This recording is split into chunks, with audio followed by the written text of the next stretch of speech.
రేపు అమలు కాలేదనుకో ప్రశ్నించడం మొదలు పెడతారు.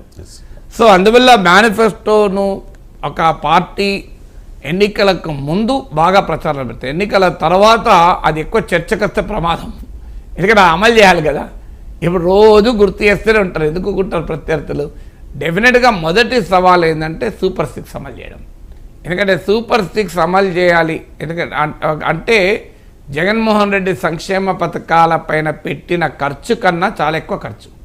అది అంచనా, ఏ అంచనా ప్రకారం చూసినా ఎందుకంటే జగన్ 3,000 ఇస్తా అంటే చంద్రబాబు 4,000 ఇస్తా అన్నాడు, జగన్ ఒక్కరికి ఇస్తా అంటే చంద్రబాబు 2 ఇస్తా అన్నాడు. సో దాదాపు ఎవ్రీథింగ్లో ఒక అడిషన్ ఉన్నది మీకు సూపర్ 6లో గమనిస్తే. దానికి తోడు కొత్తగా ప్రతి మహిళకు డబ్బులు ఇస్తామన్నాడు, మహిళలకు ఉచిత రవాణా అన్నారు. సో ఇవన్నీ కూడా అమలు చేయాలి ఇప్పుడు ఇమీడియట్గా అంటే ఒక 6 నెలల వరకు ప్రజలు అడగకూడదు కూడా. ఏ ప్రభుత్వానికైనా మనం సమయం ఇవ్వాలి. నేను తెలంగాణలో కూడా రేవంత్ రెడ్డి ప్రభుత్వం విషయంలో అదే చెప్పాను, సమయం ఒక 6 నెలలన్నా కనీసం వెసులుబాటు ఇవ్వాలి. ఎందుకంటే వారికి ఫైనాన్సెస్ సెట్ చేసుకోవాలి, ప్రియారిటీ సెట్ చేసుకోవాలి, పాలన పైన గ్రిప్ రావాలి. అందువల్ల ఇవాళ ముఖ్యమంత్రి ప్రమాణాధికారం కూడా కాకముందు నుంచే మొదలుపెట్టి ముఖ్యమంత్రి ప్రమాణాధికారం చేసిన 15 రోజులకే ఎందుకు అమలు చేస్తలేదు అంటే ప్రజలు అంగీకరించరు. తెలంగాణలో జరిగింది అదే కదా. రేవంత్ రెడ్డి ప్రభుత్వం హామీలను అమలు చేయడం లేదని రోజు బీఆర్ఎస్ నాయకులు చెప్పారు. ఏమైంది?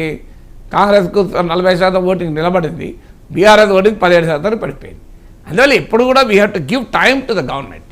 సో అందువల్ల ఒక 6 నెలల వరకు ఇబ్బంది ఏమీ లేదు. 6 నెలల తర్వాత ప్రశ్నలు మొదలవుతాయి. ఎందుకంటే జగన్మోహన్ రెడ్డి ఇన్ని బటన్ నొక్కి ఇన్ని లక్షల కోట్లు ప్రజల అకౌంట్లో వేసినా ఎందుకు కూటమి కోటేశారు ప్రజలు? సో ప్రజలు కూటమి కేటాయంలో వివిధ కారణాలతో పాటు ఈ సంక్షేమ పథకాలు జగనున్నా చంద్రబాబు నాయుడున్నా కొనసాగుతాయి. జగన్ పెద్దగా కొత్త పథకాలు ఏం చెప్పలేదు, చంద్రబాబు నాయుడు జగన్ పథకాల కన్నా ఇంకా ఎక్కువ ఇస్తానన్నాడు. అందువల్ల చంద్రబాబు నాయుడు కొట్టేశారు కదా. సో ఎక్కువ ఇవ్వాలి కదా, అది ఇవ్వాలి అంటే ఫైనాన్సెస్ కావాలి. సో మేనిఫెస్టోలో నమ్మించడానికి కేంద్ర ప్రభుత్వ సహకారంతో మేము అమలు చేస్తామన్నారు. భారతదేశంలో ప్రభుత్వాలు ఎలా పనిచేస్తాయో చదివిన పబ్లిక్ అడ్మినిస్ట్రేషన్ చదివిన స్టూడెంట్గా అది సాధ్యం కాదు.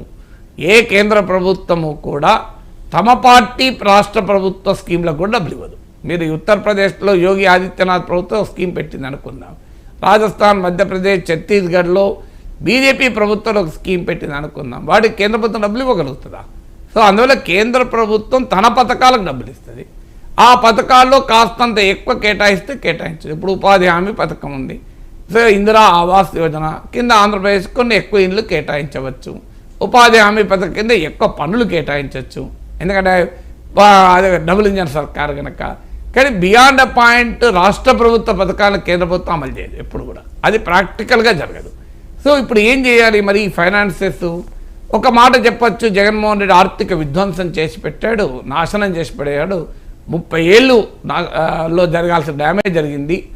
ఇది ఒక 6 నెలల దాకా, ఏడాది దాకా ప్రజలు వింటారు. ఏడాది తర్వాత ఇంకా ఇదే పని, అందుకే నీకు ఓటేసి ఇప్పుడు నువ్వు ఏం చెప్తావు చెప్పంటారు. ఇంకా వాళ్ళని తిట్టుకుంటూ కూర్చుంటే జనం యాక్సెప్ట్ చేయరు. ఇప్పుడు మోడీ ఇంకా కాంగ్రెస్ ప్రభుత్వాన్ని తిట్టుకుంటూ పోతే ఏం జరిగింది? కాంగ్రెస్ బలం డబుల్ అయింది, బీజేపీ బలం బాగా తగ్గింది. సో అందువల్ల ఒక 1 ఇయర్ వరకు యాక్సెప్ట్ చేస్తారు. జగన్ విధ్వంసం వల్లనే మేము అమలు చేయలేకపోతున్నాం. ఇప్పుడు కాంగ్రెస్ పార్టీ అదే చెప్తుంది కదా, కేసీఆర్ విధ్వంసం చేశాడు, నేనేదో లంక మీదలు ఉన్నాయనుకొని వచ్చినా ఆడ ఏమి లేవు అని మొదలవుతుంది కదా చర్చ. సో అందువల్ల అల్టిమేట్గా ఫస్ట్ ఛాలెంజ్ ఈ సంక్షేమ ఎజెండాను అమలు చేయడం. ఇది చంద్రబాబు నాయుడు సహజ శైలికి విరుద్ధమైన పని. Chandrababu Naidu brand of politics పథకాలు కాదు, ఆయన brand of politics economic reforms, development, technology, industrial investment, ఇది ఆయన బ్రాండ్ ఆఫ్ పాలిటిక్స్. కానీ రాజకీయాల కొరకు ఆయన కూడా తన బ్రాండ్ ఆఫ్ పాలిటిక్స్ సడలించుకున్నాడు 2004 అనుభవం తర్వాత.